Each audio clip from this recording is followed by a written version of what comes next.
waayahay waxaa khadka telefoonka si toos ugu jira korneyl maxamed sheekh cabdi oo loo yaqaano tuur islamarkaana kamid ah saraakiisha difaaca gobolka cayn.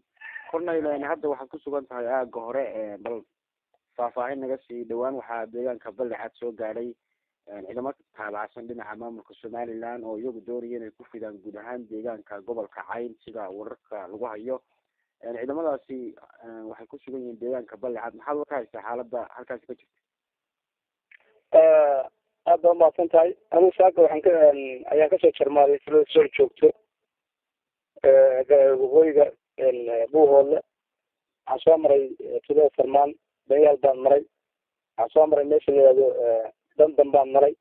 xamar rawxid baan tegey. socodkayguna wuxuu ahaa ciidamada diyaarsan ee aaga difaaca ku jira in aan u kuurgalo xaaladooda, daqaabka uu difaaca u samaysan yahay iyo waxaana aan kala qayb galno dadkaas. runtii dadku aad iyo aad buu u diyaarsan yahay. waxaa loo diyaar garoobay nimankaas sida laisaga celin lahaa cadowga ee kusoo socda buuhoodla qaybna hayna hadda kusoo socda, oo sidaa ula socota dee Balcad wuxuu ka tirsan yahay gobolkan cayn. sida aan warka ku hayna hadeerto ciidankii cadowga ahaa kasoo guuray dheer buu hadeer marayaa. wuxuu ka socdaa aaga Balcad. kuwa kale deganaa Balcadna way raran yihiin. hadda Balcad inay isugu tagaan baa laga yaabaa oo dib ay hadda ugu noqdaan. marka xaaladda cadowgana intaas wey. waan gartay. bal qorshe ahaan deegaanka buuhoodle maadaama adigu kamid tahay saraakiisha difaaca gobolka cayn in badan aad kasoo qayb qaadatay, maxaa u qorshaysan bay kula tahay? wallahi waxaa u qorshaysan dadkaas inay shahiidaan. dee dadkaas iyagu cidna ku duulaan kuma aha. waad ogtahay cadowgii dhulbaante dadankiisii qarsaday ayaa kusoo socda. haddana kow maaha in dagaal uu ina dhex maro. waa kii dee sanadadii hore dagaalkana soo dhex maray oo ku waxba ku qaadi waayey. imikana dagaalkii bay wareejiyeen xagga ay bari ka keeneen. weligaaba warwareeg way dhimanayaan insha allah. difaacana way haystaa. qof doonaya inuu dhinto iyo qof doonaya inuu wax qabsadaana isuma dhowa. difaacu aad buu u samaysan yahay. insha allahna waxaan ugu baaqanaa dhulbaantaha la dhex marayo fiigaha ka dirga fiigaha qabqabsada haddii aan laydno.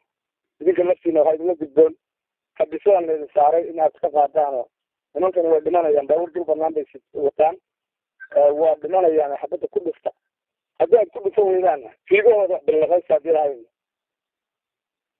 waan gartay. maxaad ugu baaqaysaa guud ahaan dadka halkan kaa dhegeysanaya? wallahi waxaan ugu baaqayaa horta intaan baaqaas u jeedin arrin kale ayaa rabaa inaan in yar ka sanqariyo. had iyo jeero kala jebin baa timaado. dadkan deegaanadan ku nool ama dhulbaante la kala jebiyo oo la yidhaahdo hebel baa saasa iyo hebel baa waxaa wada. arrimaha laftooda ayaan rabaa inaan in yar ka idhaahdo. socodka aan soconayay saaka aan deegaanada marayay dad doonaya in cadowga uu ka faaidaysto oo doonaya inaanan u shaqeynin dadkan oo doonaya in aan dhagar nala dhagareeyo ayaa waxay idhahdeen tuur wuxuu ku socdaa Balcad iyo meelo lamida Somaliland buu socdaa hogaaminaya soo inuu rabaa inuu deegaanadan kusoo hogaamiyo. marka waxa weeye dadkaas kuwa Somaliland u shaqeeya iyo kuwa meelo kale u shaqeeyaan waa leeyihiin. anigu shaksiyan dadka la doonayo Somaliland raadinaysaan kamid ahay aniga iyo dee ragga aan ila midka ah ama qalabka aan hayno. mana istaahilo waxyaalahaas oo kale waxaan geeyo maaha. ku feegala maaha. ismana quulo. dadka waxaan sheegayaa kuwa xumata shiilka ah ee doonaya in layna kala jijibiyo ee qofka doonaya qofka waxtaraya damage garaynaya inaanay dheg u taagin. anigu jahaadka waxaan kaga jiraa meeshii aan kaga jiri jiray haddii laha idmo. kuwaana hadeerto la xisaabtami maayo. waxaan la xisaabtamayaa xilliga cadowgaasi uu si uu noqdo haddii laha idmo. dadka reer buuhoodna waxaan ugu baaqayaa